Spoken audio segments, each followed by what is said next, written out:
You've heard of IQ, you've heard of EQ, but there's a third kind of intelligence, and it might be the one that actually matters most right now. AQ is your capacity to handle that change, uncertainty, and unknown, and truly what I believe to be the intelligence that we need for the world today because of how much uncertainty there is. My guest today is Liz Tran, venture capital executive, CEO coach, and author of AQ. And in this episode, we're getting into the one skill that separates the people who thrive in chaos from the ones who get swallowed by it. Now, when I'm feeling discomfort, when I'm like dreading a conversation or I'm, dreading a task that I have to do, or even like, I don't want to respond to this email. Like I want to just close my inbox and not even like look at it or read it. I actually think, okay, discomfort is signal that you are growing. If you wait until you know exactly how the outcome is going to unfold, then you're not making the right bet. It will be too late. You will have missed the moment, right? You're just doing something that is still within your status quo. And what we're all tasked to do is to broaden and widen the aperture of our comfort zone. This episode is brought to you by Granola, Quince, HomeServe, and by Shopify. If meetings are eating up your day, Granola is a no-brainer. Get 3 months for free at granola.ai/Kwame. By Quince. Refresh your every day with luxury you'll actually use. Head to quince.com/Kwame for free shipping and 365-day returns. Now available in Canada too. By HomeServe. Help protect your home systems and your wallet against covered repairs. Plans start at just $4.99 a month. Sign up today at homeserve.com. Not available everywhere. Most plans range between $4.99 and $11.99 per month for your first year. Terms apply on covered repairs. And by Shopify. Sign up for your $1 per month trial at shopify.com/Kwame. That's shopify.com/Kwame. Tell us, because this is your second book, right? So first of all, tell us what got you ready to write a second book, because a lot of times people feel that first one and they're like, you know what, I've had enough books. So tell us what motivated you to write book number 2. My first book, I always say that that's the book I wrote for me, for myself. And I thought to myself, if no one else reads this, maybe I'm hopeful that maybe my children will potentially find me interesting enough one day to actually read it when they can read. But beyond that, I really wrote it to sort of make sense of a really volatile but important chapter of my life. So I worked in tech since 2008, and that ultimately led me to being the only female executive at a top venture capital firm. And we were investors in companies like Instagram, Spotify, OpenAI, Skims. And I felt like after a few years there that there was more I wanted to do. I had a purpose or a calling that I felt connected to. And growing up, I was Catholic, but since then I've become really interested in Buddhism and Eastern philosophies. And they have really guided my internal search for finding the right career, and also a lot of the career decisions that I've made. And so I consider myself a Buddhist now. And so the first book I wrote is called The Karma of Success. And it's about how to choose your career path, your, big decisions in life, and to do it from a place that's very internal as opposed to, what is most prestigious, or what is, what people are telling you should do, or who you think you should be. And so in a way, I think people say authors often write the book that they need for themselves. And so I was making this big transition to a career that felt good to me, but other people may not have understood. And so it's all kind of encapsulated in that book. And the book is really a hybrid of spirituality and business together. And while I was writing that book, I was writing a chapter about change and the ability to handle change. Because I think it is very important to one's equilibrium, one's happiness, one's ability to go out there and strive for what you want, to not have such fight or flight when it comes to change that's happening to us. So I started writing a chapter, and I realized this should actually be an entire book. And I had seen this in my work with founders at early stage startups that, so much more than how smart you are, quote unquote, on paper, or what life experiences you've lived.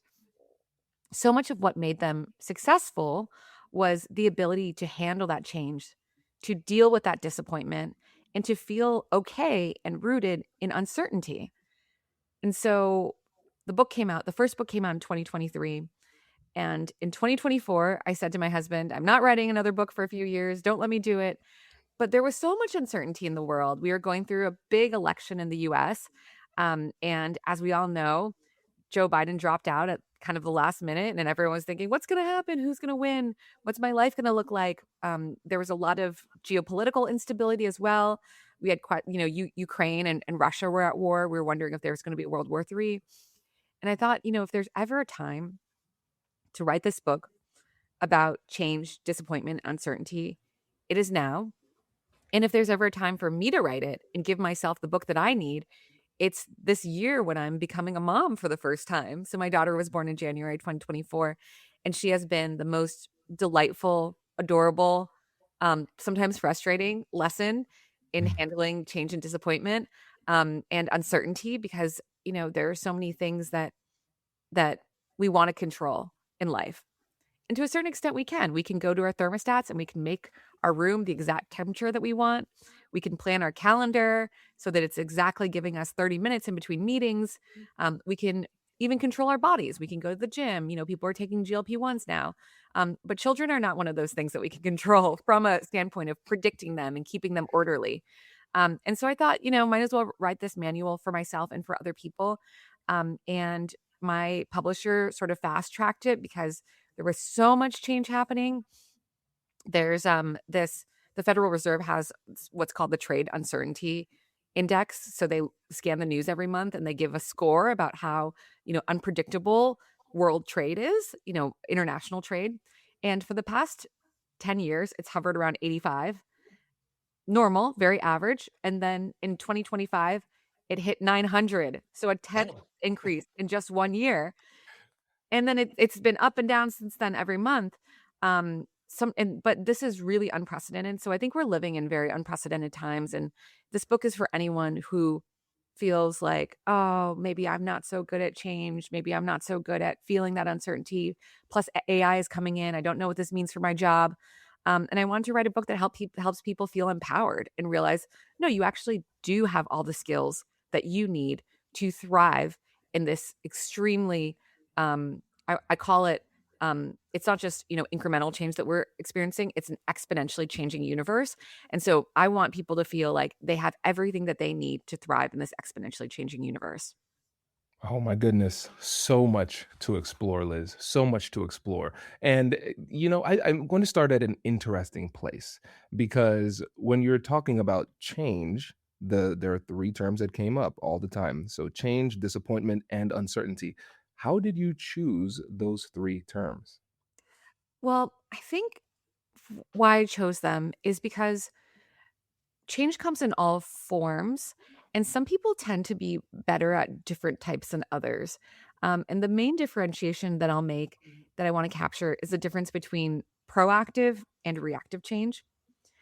Um, Proactive change is the change that we are motivated to bring about ourselves.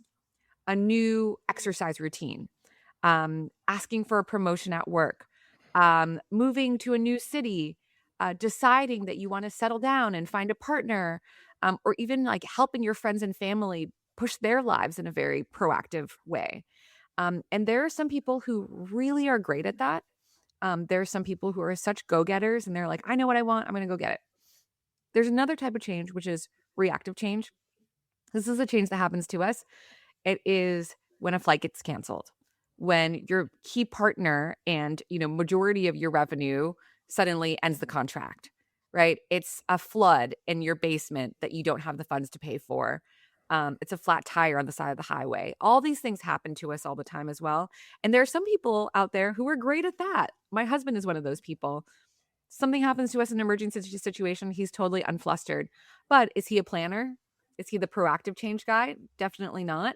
He's a little bit like, well, everything's changing anyway. I'll just see what happens to me. And what is a part of those proactive and reactive that I think is similar is that, some people are going to be great at change. Some people are going to be better at handling disappointment. And some people are going to be great at navigating uncertainty. But of those three, very few of us are great at all three. Usually we're good at one, maybe 2 if we're really, really lucky, and then you're pretty adept at the world. And they each represent something different, right? So change again is that feeling of like, can you surf when the waves are rocky? Disappointment is self-related, right? Oftentimes we're feeling disappointed in ourselves because we didn't do something properly or the world didn't manifest in the way that we had set our mind to. And then finally, uncertainty is a little bit of like a latent feeling. It's sort of less acute than the first two, but it sort of sits in in the backs of our minds with this existential dread of I don't know what tomorrow is going to bring. And so I felt like all three represented the full gamut and spectrum of what we experience in a visceral way for people. Yeah, I agree, and I think you encapsulated that perfectly. And I think it's important for folks to recognize what their tendencies are, where they're strong and where they struggle, so they can start to anticipate some of those patterns. And when it comes to this, I think a lot of times people can it's almost like the growth mindset versus fixed mindset where they can say, okay, this is who I am, this is how I respond, and then they just stay stuck. They treat it like a trait that cannot be changed. But from your perspective, I'd like you to talk about the growth mindset as it applies to change, uncertainty, and disappointment. How can people recognize those patterns that they might not like and would like to change? How do they go about that process? Yeah. And so much of this is mindset, right? And I think when we talk about living in a polarized world, um, people think, oh, it's economically polarized and politically, all those things are true, but I think there's a real like psychological divide among us too. And it's the people who are either thriving amidst change or they're completely undone by it. And I think we Mm, kind of saw this in the pandemic, right? There's like two camps of people. It's the people who are, this is happening to me. Why is this happening to me? Victim mentality. And then there are people who might feel that way briefly, but are ultimately able to say, could this be happening for me? Right? Maybe the universe is conspiring to bring me exactly where I need to be. And so the growth mindset is really, really a part of that because we can look at all these obstacles, these disappointments, these unknowns, and we can say, I really didn't ask for this. This was not on my bingo card for this year. And I am unwilling to accept that this is happening, or I'm resentful about it. And that's one mindset. And then there's another mindset where you can say, I actually think that this is a learning experience. That's the growth mindset. And I think that it's best encapsulated by actually what Satya Nadella, who's the CEO of Microsoft, he took over in 2014. And he said, we don't need to be know it alls here. We actually have to be learn it alls. I think that's actually the way that we are now. We don't have to know it all. We don't have to know what the future looks like, right? We can let go of that feeling of needing to know and predict what's happening for us. We can live in that uncertainty. We don't have to be those know-it-alls, but we absolutely have to have that growth mindset. And we have to position ourselves as willing, able, and excited to learn. yes, I agree. And I think one of the things we have to recognize is that a lot of times our emotions might be the last part of us on board with this process. And you might start saying things that you don't feel is true, but you know could be true. So I'll give an example.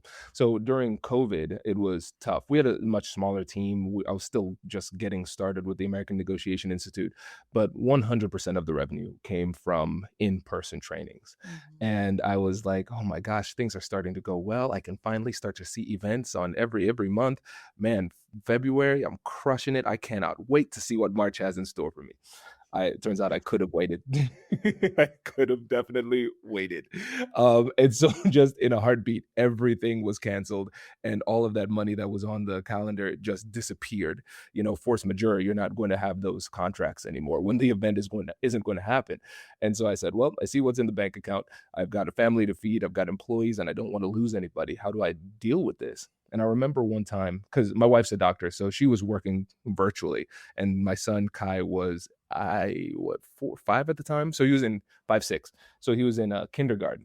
So now I'm a kindergarten teacher while Whitney's seeing seeing these kids, these her patients virtually, and I'm sitting there. I remember one time I was calling my best friend Paul. I was on the phone with him, and I'm holding Kai, and Whitney's seeing patients, and Kai is just crying, and I was like, Paul, let me tell you something. I don't know how, but I guarantee this is going to be the best thing that ever happened to me.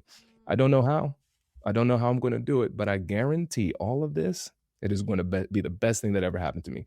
And then by the end of the year, we doubled in revenue. We were able to expand the team. It was the best year on paper, but it wouldn't have been. I wouldn't have been able to do that if I didn't make that cognitive choice, even though my emotions weren't on board at the time. Very interesting. So you were able to separate it, right? Like you could compartmentalize in a way and be like, okay, I'm feeling this way. My nervous system is activated. My emotions are not on board. And I'm going to move forward anyway. I'm going Yeah, to make these changes. yeah.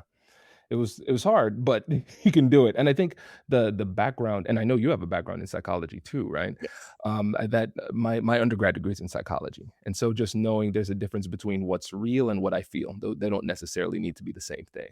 And again, it did not feel good at the moment, but we're able to still move forward and pull it off. So I just wanted to share the story because it's possible to do, but again, I think a lot of times we might feel as though we're on the wrong track because it doesn't feel good. And I think we can look at a lot of high performers and we say, "Oh, look how confident they are. It seems like they always know what's coming next and everything's fine." No, it's hard for all of us. Yeah, and I think that's a big not trusting that feeling, I think is really important because a big part of developing one's AQ, your agility quotient, which is your ability to handle that change, disappointment, uncertainty, is to make bets, right? And so you're betting on yourself by saying, okay, let me switch up what the product is that I'm actually offering. Let me make a bet and try to look for a different customer base here. I don't know how it's going to turn out. And a bet is any action you take when you don't know what the outcome is going to be. Same thing as going to the roulette table, right? You're saying red or black on you don't know what it's going to be, but you're deciding to take that chance anyway. And oftentimes when I'm working with my clients and they're looking to take a bet, whatever it might be, new product, making a hire, right? An executive hire who feels like there are really high stakes attached to it, moving into a new market, et cetera. And they say, well, I don't feel ready. And I always say, it does not matter. And in fact, if you wait until you feel ready, and you only do that when you feel that discomfort emotionally. Hmm. This is interesting. So first, we will make a note. We're going to get back to agility quotient because I think that's brilliant and more important now than ever. But first, I want to take a brief detour. The level of relevance, we will see. But I want to see, thinking about the idea of making bets because there right now in the economy there are really two industries that are holding everything up right now. It's AI and it's gambling. Mhm. And when I think about gambling, that's all about making bets. And the thing that makes gambling such a great business for the people who are owning those companies is because you're selling an addictive technology. That's why it works so well. And so I'm wondering if we're taking that same idea of making bets in our life, is there a way for us to gamify this to the point where we become addicted to the progress of making good bets on ourselves? Yes, and I love this, Kwame, because I actually do think that gambling is, of course, addictive, but I do think that it has grown in popularity because um, people feel so much uncertainty and lack of control over their own lives. And so there's something about taking it into your own hands and doing it in a way that is fun, has low stakes, and is gamified, right? I personally know that when I'm in a moment where I feel a little bit overwhelmed about the unknowns in life, if we're watching a sports game or the Oscars, I'll say, let's go on a prediction market. Like let's bet like $10, $5 on something. It's a kind of fun way to take something that feels uncomfortable that's happening to you and to actually be in control of it. And so yeah, I actually think that's a great idea. If you take that a step further and you apply it to your own life. I know that something that I do is when I'm in the middle of any sort of project, for instance, my book launch, I hold myself to a challenge where for a month I will make a bet every day. And literally I have I print out a sheet of paper and I have a line where I put the date and then I write what was the shot on goal that I took. What was that bet that I made? It doesn't have to be big. Sometimes it is, sometimes it's small. A bet could be, oh, maybe I'll reach out to an old coworker who I haven't spoken to in 10 years, and see if they'll come to my book event, right? That's kind of a small, low stakes thing to do. And sometimes it's a higher stakes thing where maybe it's like, I'm going to invest a little bit of my own capital into, a book event or something like that. And so that's the thing, is that it doesn't have to be a big bet, anything that just moves us forward. And I think the way to think about it too, to gamify it, is that you can put a number on how uncomfortable it makes you feel, right? So on a scale from 1 to 10, 10 being I'm having a full-on panic attack. I do not like this. I'm in fight or flight. And then 1 being, yeah, okay, like I maybe this wouldn't be the thing I want to do right now, but I'm going to do it anyway. It's fine. I'm not even going to think about it when it's done. And so we want to actually think about what that number is that feels like it's in that sweet spot. For anyone who's heard of the Yerkes-Dodson curve, it's that sweet spot where it feels a little stressful and a little challenging, but not so much that we're tipped into fight or flight. But if we don't have enough positive, productive stress, we get bored. And actually, we're not able to operate at our most creative and our most interesting because we don't have that friction. So we need a little bit of friction in our lives. So for someone who's really not used to making bets, you probably want to keep the bets you're making to like a 1 to 3 on that scale of discomfort. But if you're someone who's already pretty practiced in it, you could keep that number at 8, 9, 10. I think about that rock climber, Alex Honnold. I don't know if you guys have heard of him. Yeah. He's the free solo guy. He's doing 10s every day, right? He's climbing buildings. But he's just used to it. His amygdala has been trained to that high intensity of discomfort. Not all of us are going to be like him, and not even to say that's what we should strive to be. But yes, we are working towards being able to tolerate more and more discomfort. And we do that through bets. Amazing. I love this. It's so funny how this works out. Today is Liz Day. We have 2 Liz's on, and this morning was the first time. This is so strange. The first time I ever tried like gamifying a task that causes me dread, but calling it a bet. Ooh, what Um, did you do? yeah. So for me, the communi it sounds funny as a communication expert using air quotes here, but communication is tough for me when it comes to asynchronous communication. I just am swamped. So when it comes to text messages, 0 inbox is often the goal, but for me, it's like I just want to keep it under 100. I get so many texts every day, and then like 50 plus messages from folks on the team. And so what ends up happening is that I get stuck where I'm saying there's so much I need to do, so many emails, so many Slack messages, so many text messages that I'm like, I can't even accomplish this task. So I'm just paralyzed, And so what I said is, all right, let's make a bet. So you got your text messages down to 80, which is great. Can you get it down to 60 in 5 minutes a day? I Wow, put the that is timer in. so fun. Yes, yeah.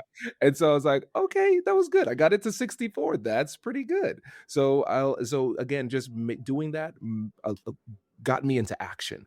But again, it's like one of those micro bets on yourself. But I think, especially as it relates to the topic of this of the podcast, when it comes to these conversations, can I bet that I could have this tough conversation without losing my mind and freaking out on the person, right? Mm. I bet I can have this conversation while staying curious and speaking less than the other person.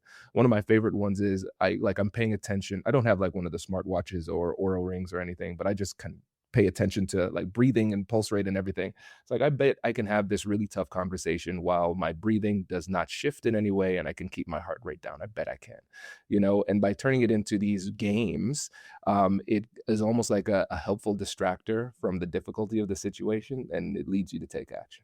I totally agree with that. Something that is funny that my clients always laugh at me about is that I always use the analogy. I call it because I coach primarily CEOs of early stage tech companies. It's like probably 95% of my clients fall into that bucket, and so they're dealing with pretty massive. Um, And a big thanks to HomeServe for sponsoring this episode. We talk a lot on the show about being prepared, having the right strategy before you walk into a difficult conversation. But I'll tell you, nothing humbles you faster than being completely unprepared for a home repair. I remember when my water heater just gave out. No warning, no negotiation, just gone. And suddenly you're scrambling, searching for a reliable contractor at the worst possible time, watching costs stack up in real time. That is a stressful place to be. But here's what I wish I'd known. Your regular homeowner's insurance likely doesn't cover that.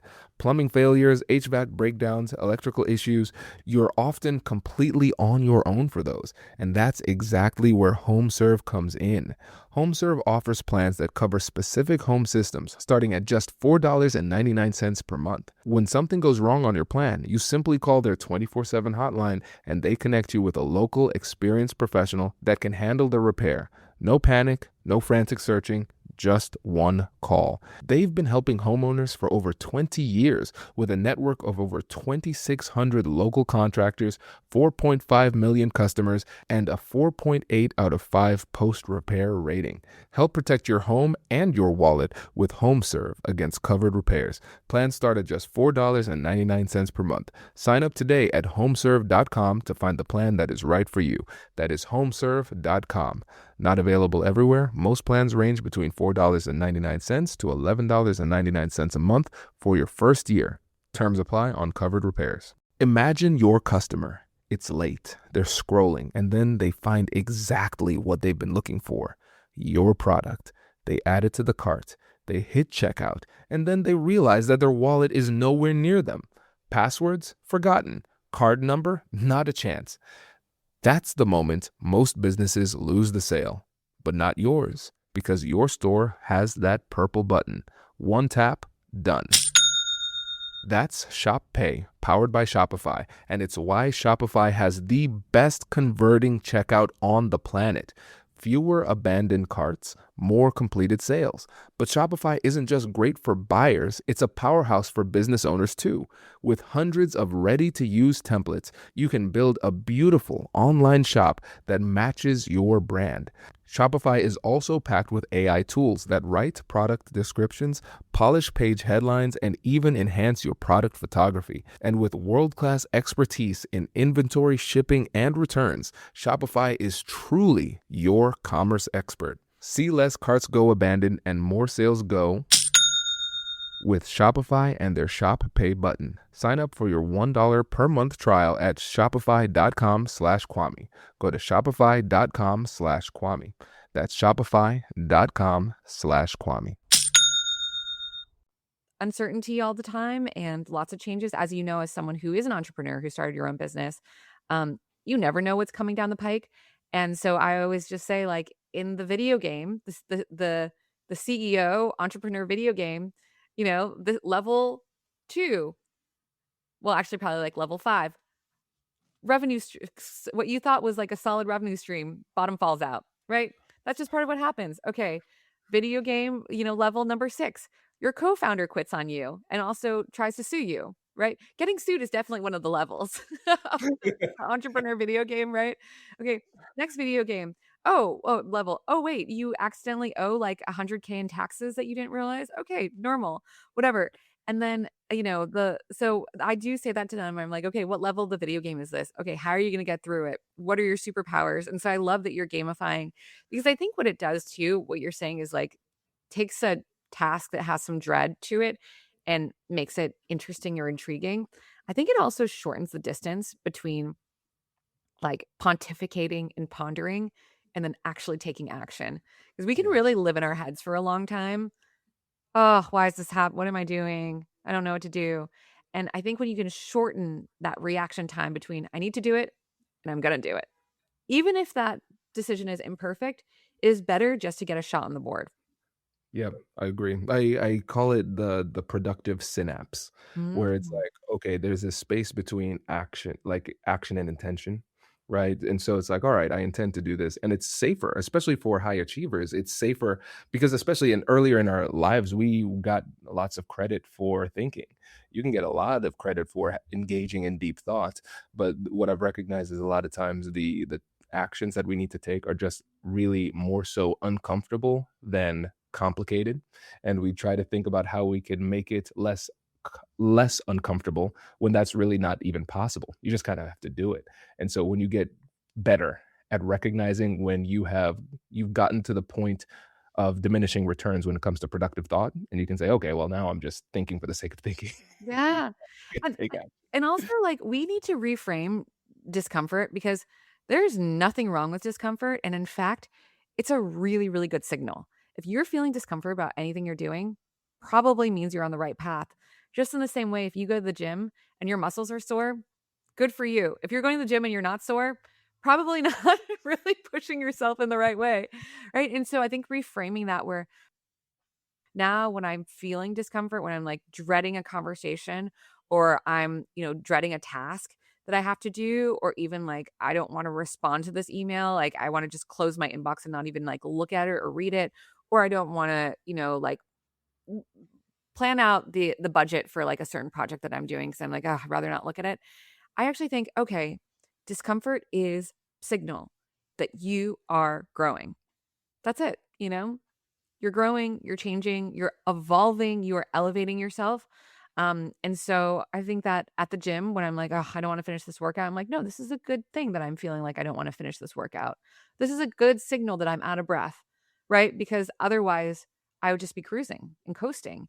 And so much of it, what is our privilege in this world, is to always be growing and changing. Like, what a I gift. agree. I agree. And I think one of the best ways for us to grow and change is to improve our AQ. So tell us about it. Let's get into it. Yeah, so we all know about IQ. And what we don't realize is IQ is actually over 130 years old. So we're dealing with like a old paradigm of what it means to be smart in the world.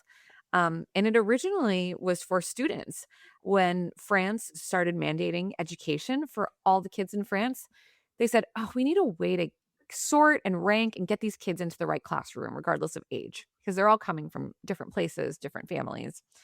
And then that became the beginnings of the Stanford Binet IQ test, which is what we've been using in the US for the past 100 years. It's a version of what the government uses for civil service. It's a version of what the military has created. And all these groups needed a way to like basically just sort, rank the cognitive horsepower of people.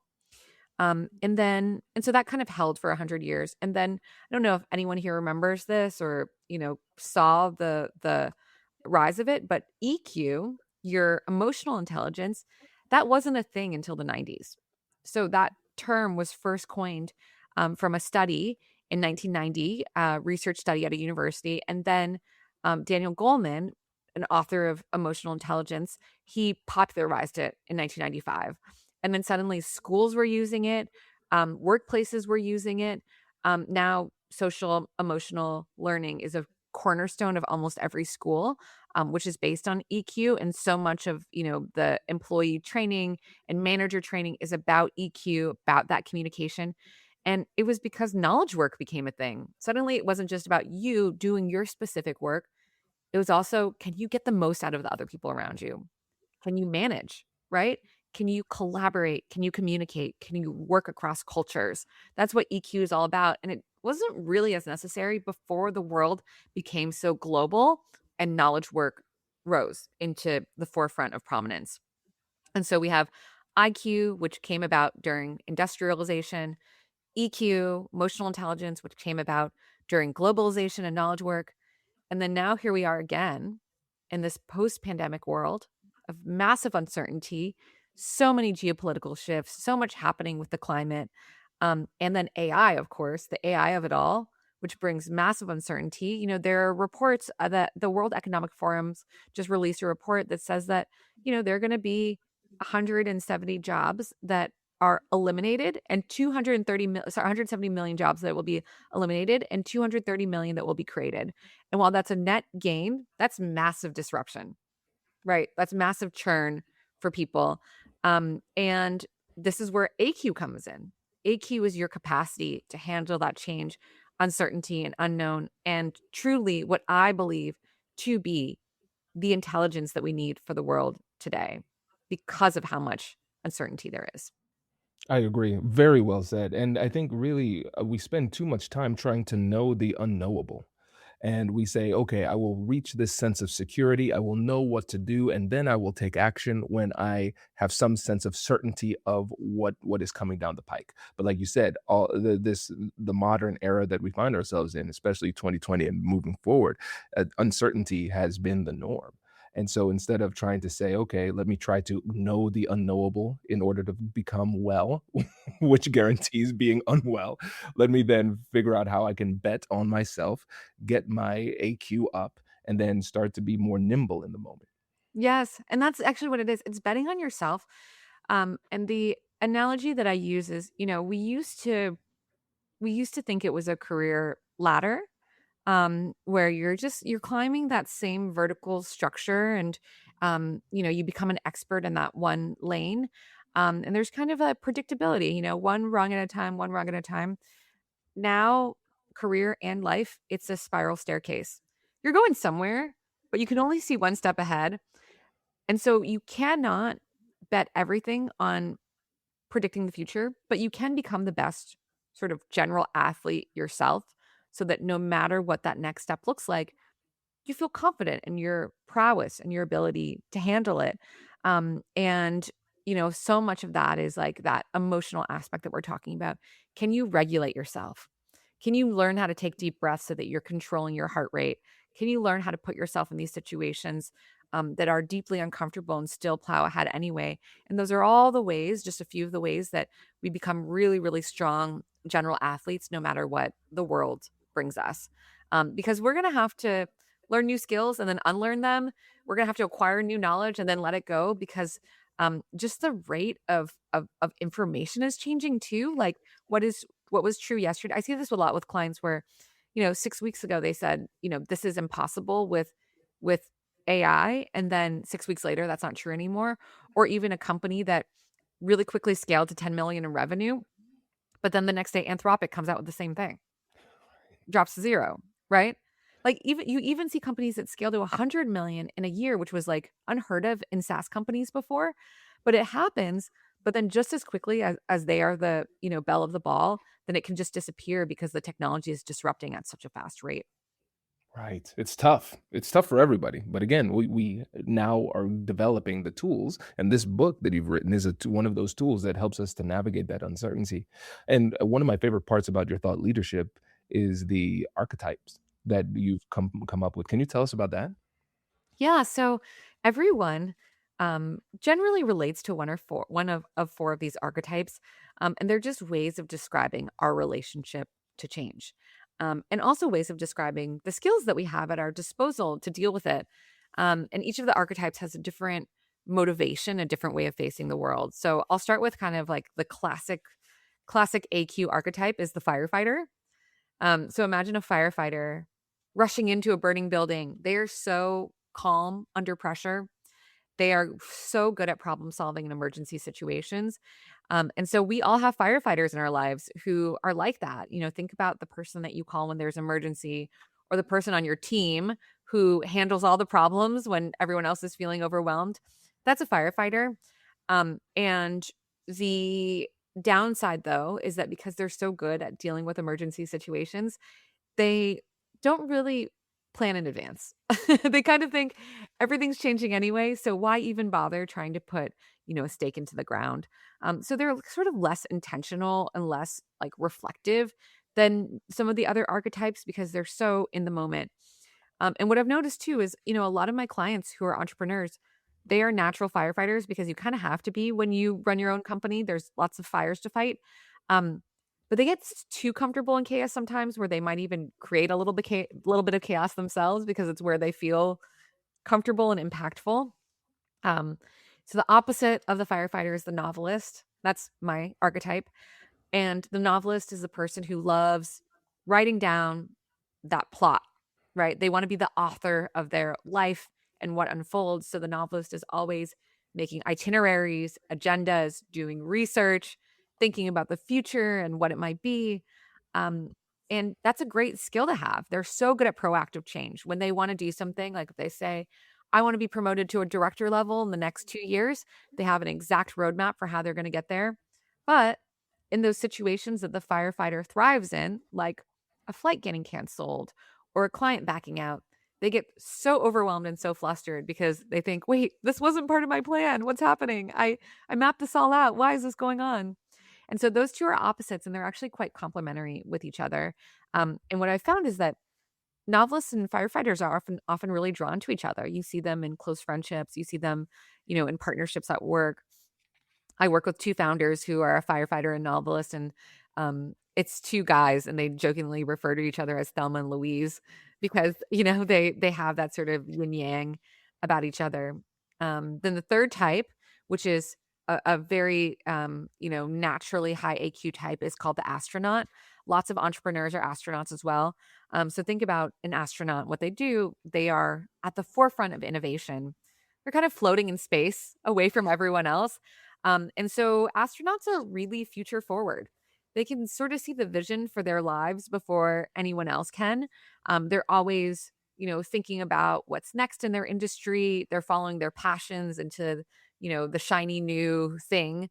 And they pivot, they change, they move really, really quickly. And the downside of that type is that people don't often understand what it is that they're doing because they're moving around so fast. And they're not always the best at explaining it because they're sort of like, wait, I see this vision so clearly in my mind. Why don't you see it too? So if you have ever been asked by the people around you, hey, can you slow down? Or people have said, wait, I don't understand. Or wait, why are you making this change? Then you might be an astronaut. And ironically, for them to raise their AQ, they actually need to slow down a little bit, get other people to rally around them. And when they can do that, they're highly inspirational. And then finally, last but not least, we have the neurosurgeon who is motivated by excellence. So think about how a neurosurgeon operates. They are dealing with such high detail, right? When you operate on the brain, you have a 3 millimeter wide canvas that makes a difference between someone being paralyzed and someone living. So the neurosurgeon is always holding themselves to an extreme level of perfection and excellence. And it can be slower for them to move forward because they want to make sure it's perfect. They want to make sure that they know everything about the situation. And so you might think of them as a lower AQ type, but when they do decide to move forward, they are so gritty and resilient. Nothing will ever stop them until they have achieved their goal.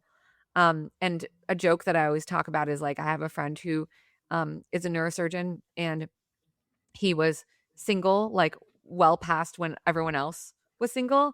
And then when he finally decided that he had like fallen in love with someone, she wasn't that interested in him, but he was unrelenting until she was like, okay, I guess I love you too. I'll marry you. Now they have 3 kids together and they're very happy. But it took him a long time to get to that point to say like, okay, I'm ready to settle down. I have another friend who's a neurosurgeon, and he was ready to buy an apartment, to buy a place in New York City, but he looked for 10 years consistently before he found the right place. So it's that kind of timeline that we're operating on with the neurosurgeon. So to be higher AQ, we need to push them out of their comfort zone so that they can actually operate and move a little faster than what they normally would. So good. Oh, this is great. And I know you've already answered this to a certain extent with each of the archetypes, but I want to go deeper and talk about if we're in a conversation and we identify that we're talking to a firefighter, an astronaut, a neurosurgeon, or a novelist.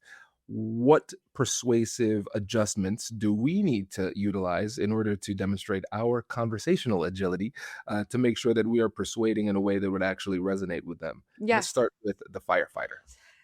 So we got to know what the firefighter is motivated by.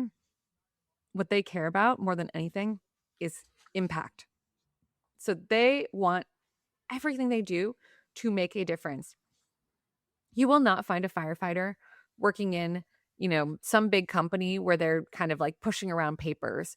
And so to appeal to them, you have to and to persuade them, you have to show them that you're trying to put them in a position where they can create value too. Right. And that like what they are doing matters and is impactful. And so if you're persuading them, you might say something like, I think that some way that we can get this done really quickly, and have everyone be really satisfied is like X, Y, and Z, because they're actually just like trying to move everything to get it done and execute as fast as possible. They're like, okay, I'm not here to sit around. I'm not here to pontificate. I want to get things done and I want to make a difference. And so you appeal to that. You're like, hey, I think we can wrap this up. I think we can solve the solution. And they also see themselves as really creative problem solvers. So you might even say to them, what's an out of the box way that you think that we can all get what we want here? And giving them that challenge, they will always rise to the occasion. Oh, that's fascinating. And this one word that you didn't say, but I think kind of tell me if this is linked in any way. Would creating urgency be something that motivates somebody who's a firefighter too? 100%. You nailed it. Yes. They love urgency. Yeah. They love urgency.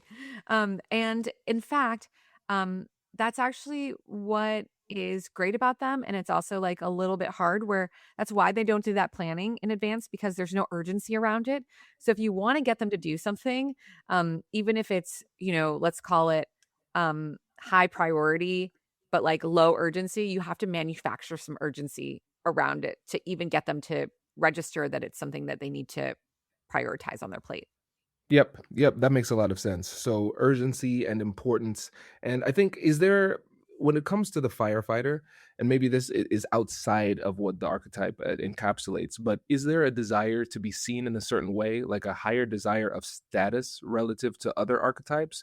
Or is it just that they want to know that there's an impact, but they don't necessarily need to have much outward credit? They do not need a lot of outward credit at all, but to them, they do need to see that their work is of value. So they may not need that external recognition, but they do need to be able to make an impact. And sometimes, that does come from external validation, but other times it just comes from like seeing something happen. Like, you might be a firefighter who's motivated by money, right? Commerce. And so you might feel good when you see that you're like hitting those goals for your company, like those revenue goals. Or you might be someone who's like motivated by interpersonal relationships in your network. And so maybe that impact comes from like your team saying to you, hey, you really make a difference in my life. So I think it varies. But really it's about like seeing that there is a purpose. And it's something that firefighters actually say a lot is it feels good when no one else can do it except for them. Where they're Mhm. like, "Oh, I was the only person who could have handled that situation." Or, anyone else in that situation would have been flustered and overwhelmed, but I was totally fine in it. So maybe it's not status, but they definitely see themselves as being able to wrangle chaos in a way that is unique and special. Yeah, it's almost like personal prestige. They like to know that they have a special degree of competence that somebody else in the same situation would not have been able to handle the pressure or figure out the puzzle, but they could. And it sounds like the person who keeps coming to mind for this fictional character is Olivia Pope from Scandal. You Yes. know, the fixer.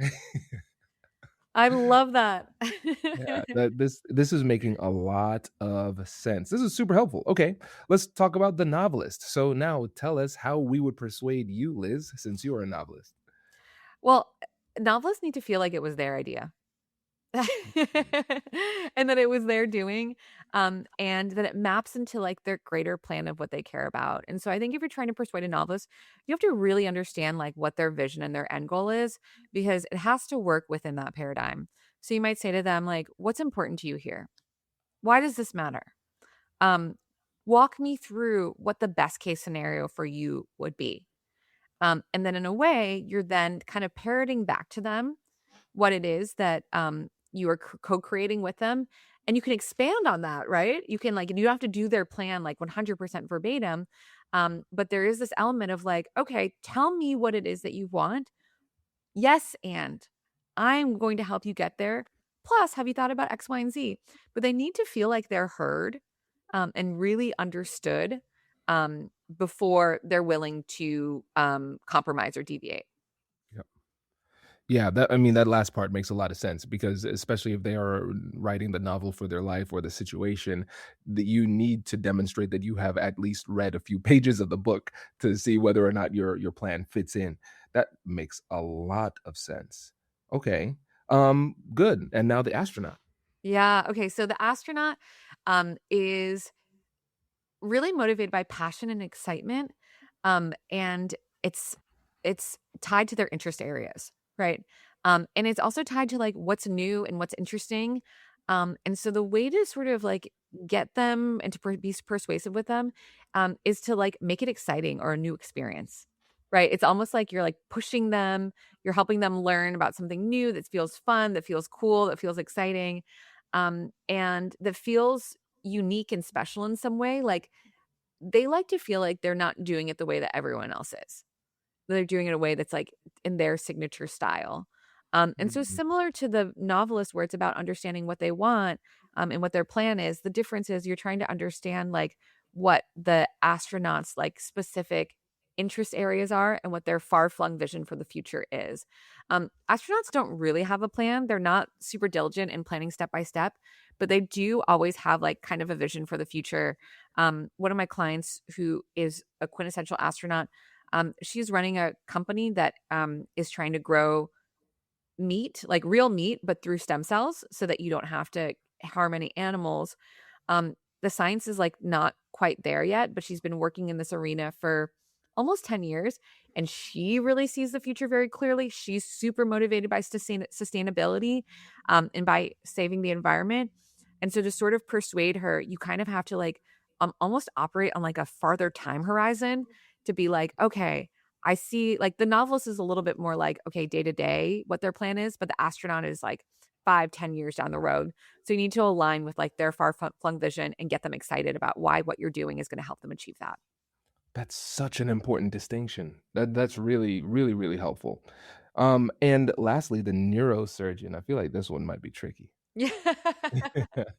Well, the neurosurgeon is gonna be pretty critical if you're not buttoned up and you don't have all your ducks in the row. If they sniff any sense that you are unprepared, not knowledgeable, and have not come to the table doing all your research, then they're not gonna respect you. So, you need to heavily research, put all your ducks in a row and not have any disorganization when you're coming to the table with them because they're going to be the same way. And because they value excellence, when they see excellence in you, they are going to respect you. They're going to be like, oh, this is someone who I want to do business with.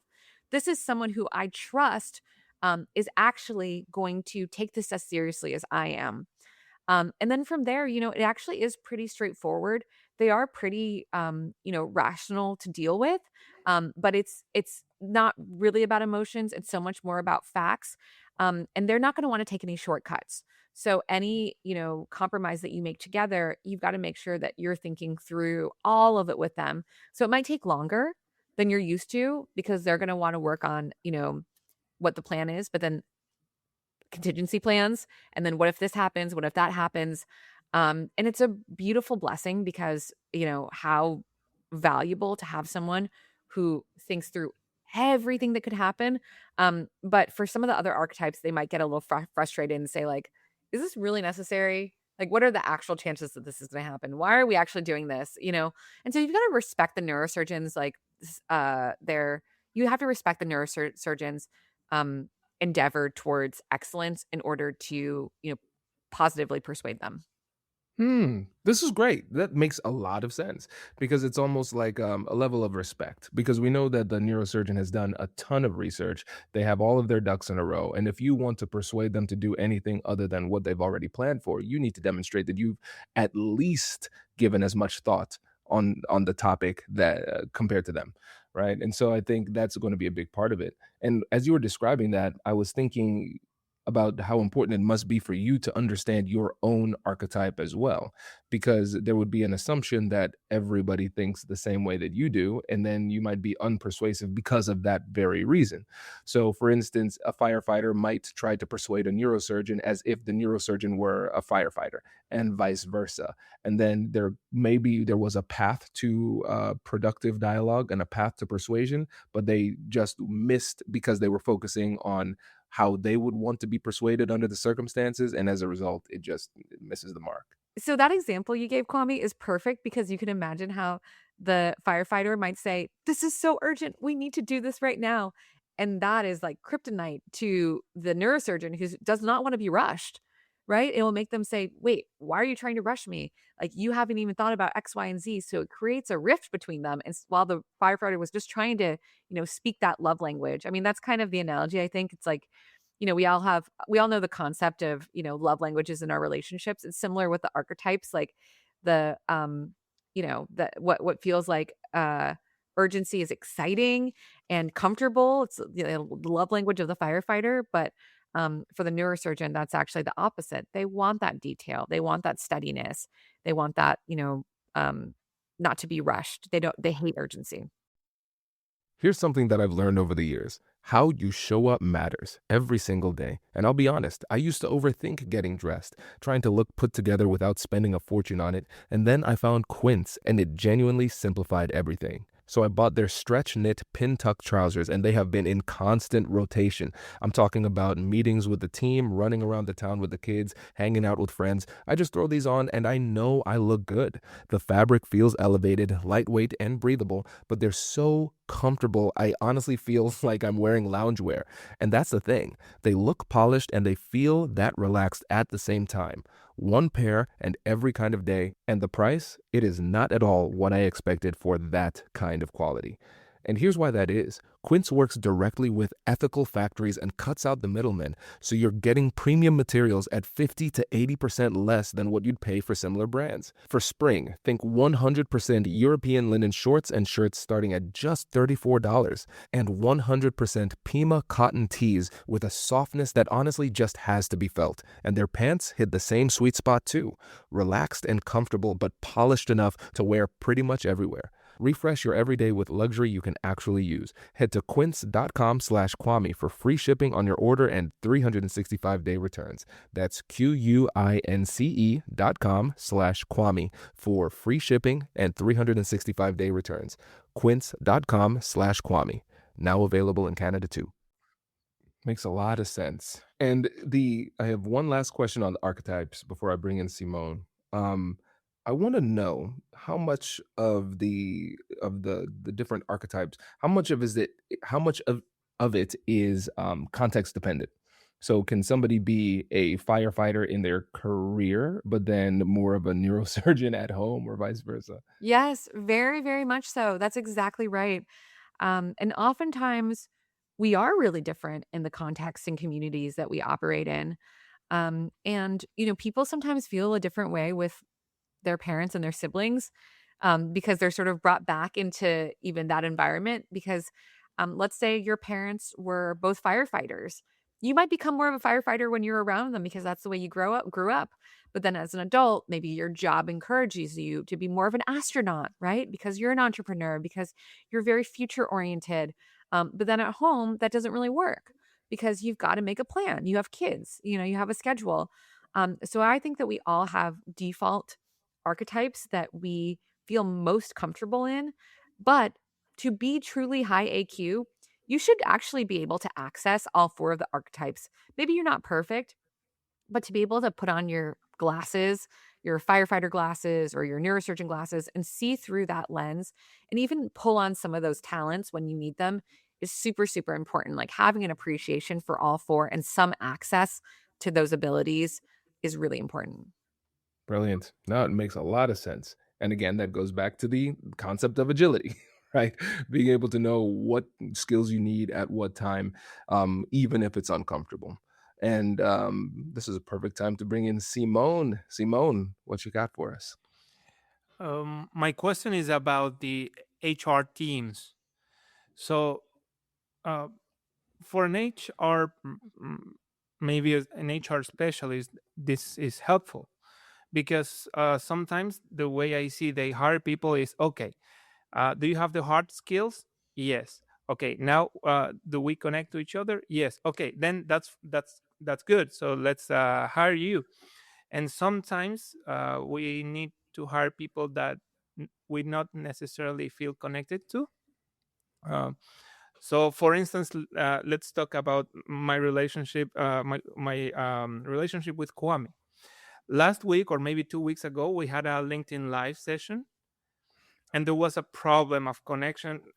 There was a chaos, but I was so afraid And Kwame was like, let me check, let me see, something weird is going on here. So he was analyzing, taking his time, and I was like, no. But so, like, when I needed him, but at the same time I feel like, oh my god, he's not worried about this. But in his brain he's like, okay, we need to calm down so that we can solve it. So if I am looking for someone who connects with me in that emotion, maybe I hired the wrong person. So for HR, how can this model of AQ and different archetypes can be used to hire new talents? How do you see it? Kwame, are you a firefighter? I am. I am. Like when I am a firefighter and a novelist. When I have time to breathe, I prefer to be a novelist. I've learned to be a firefighter. beautiful. Simone, do you know, or you have a guess for what your archetype might be? No, I don't know. I think I am a neurosurgeon, but I'm not really sure about that. That's Yeah. such a classic neurosurgeon thing to say, where Simone's like, I need more information before I can make a decision. um, but yes, like what you're thinking about is so accurate, is that when HR teams are hiring, they actually do want to hire for a full slate of the archetypes, and to value what they all bring to the table. Not just valuing your own perspective, but what they bring to the table. And I think on top of that too, so much of hiring used to be about looking for the perfect resume. I actually started my career as a recruiter when I was starting working in tech in 2008. I took an entry level job as a recruiter, and I kind of worked my way up, and eventually became a venture capital executive. But I have such a base in hiring, and I love hiring, which is kind of why I got into personality assessments and psychology, is because you got to figure out who this person is in front of you in like an hour, and you have to decide whether or not you're going to hire them. Um, but another thing is that, I was always taught to look for the perfect on paper resume. Where did they work? Where did they go to school?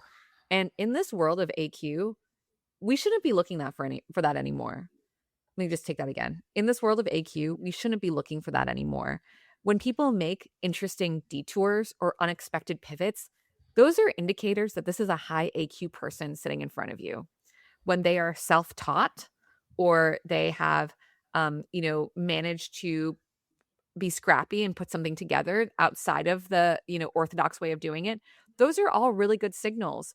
And so what I'd say is that we need to push ourselves as hiring managers for any job to, one, look beyond our archetypes, as Simone was talking about, and two, also look beyond that sort of prototypical perfect on paper resume, and actually give people credit when they've veered off the beaten path, because those are the people we want in our corner when things change. Oh, that's such a good point, and that's such a paradigm shift too.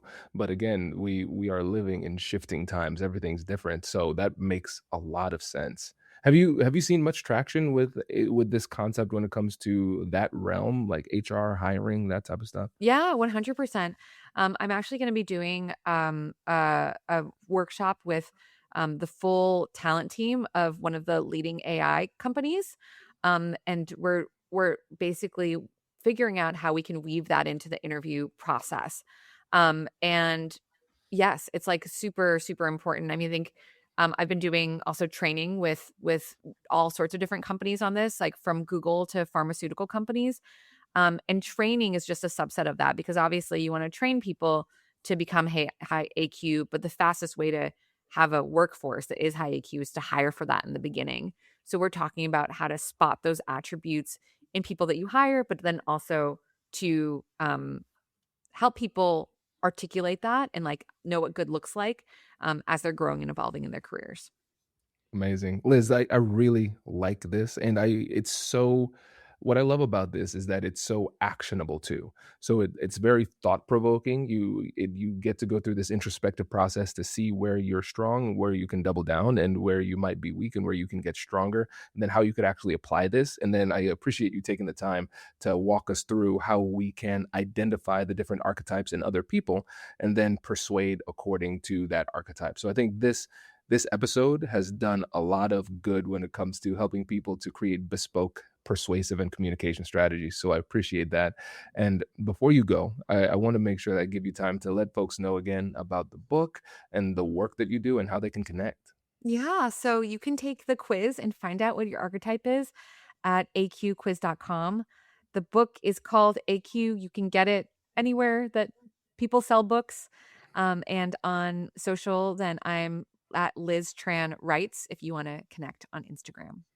Amazing. Liz, thank you so much. Really appreciate it. Yeah, thank you, Kwame. Thank you, Simone. Such a great conversation.